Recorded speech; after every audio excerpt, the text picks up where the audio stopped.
Hi అన్న. Hi hi. So మరి Chhaava movie తెలుగులో రిలీజ్ అవ్వద్దు, దాన్ని చెయ్యొద్దు అని చెప్పి చెప్తున్నారు అనమాట. Okay. అంటే అందులో ఉన్న స్టోరీ కరెక్ట్ గా చూపించలేదు, కావాలని చెప్పేసి ముస్లిమ్స్ ని బ్యాడ్ గా పోర్ట్రేట్ చేస్తున్నారు అని చెప్పి బయట నడుస్తుంది అనమాట. దాంట్లో మీరేమంటారు?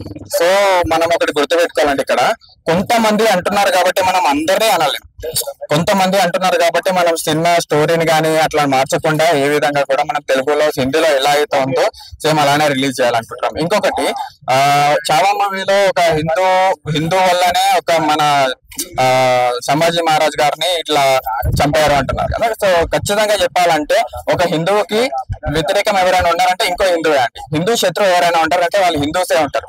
ఎందుకంటే కూడా గతంలో చాలా సార్లు చూసామండి, చాలా స్టోరీలలో కూడా మనం ఏదైనా మంచి చేస్తున్నామంటే ఒక మన అధికారం కోసమో లేకపోతే ఇంకా వేరే దాని కోసం అనేది ఒక వాళ్ళని తొక్కాలో అన్న ఉద్దేశంతో మన వాళ్ళు మనల్ని దాడి చేసుకుంటా ఉన్నారు కాబట్టి సో అది నిజమే అండి, పక్క అది అయితే నిజం, 100% ఫ్యాక్ట్. సో మరి వేరే రిలీజియన్ వాళ్ళని ఎందుకు బ్యాడ్ చేస్తున్నారు?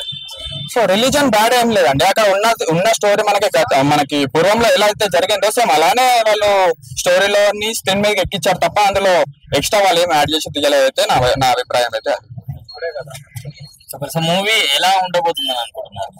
సో మూవీలో చేంజెస్ ఏం లేదు కాబట్టి హాలీవుడ్ లో వచ్చినంత బజ్ వస్తుంది అంటారు. వస్తుందండి, ఎందుకంటే ఇప్పుడు చాలా మందికి మన తెలుగు ఆడియన్స్ కి హిందీ రాదండి, చాలా మందికి మన తెలుగు ఆడియన్స్ కి హిందీ రాదు. సో హిందీలో ఉన్న మూవీని ఖచ్చితంగా తెలుగు వాళ్ళు కూడా చూడాలి కాబట్టి వాళ్ళు రీమేక్ చేస్తున్నారు.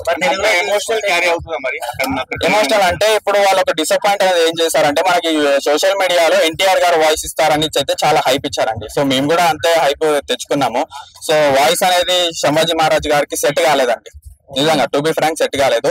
ఒకవేళ ఆ వాయిస్ ఎన్టీఆర్ గారు ఇచ్చింటే మాత్రం ఖచ్చితంగా పీక్స్ లో ఉంటుండే.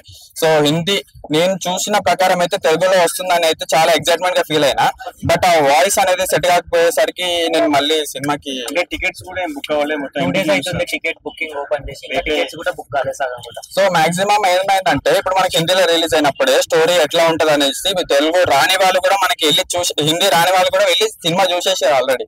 సో అందుకోసమని బుకింగ్స్ అవ్వలేదు అనుకుంటా. సో బట్ ఖచ్చితంగా ఒకసారి రిలీజ్ అయిన తర్వాత మనకి ఒక 2 days లో తెలిసిపోతుంది అండి. అల్లు అరవింద్ గారికి బడ్జెట్ అయితే వస్తుందండి, 3,300 crores అన్న వస్తుంది.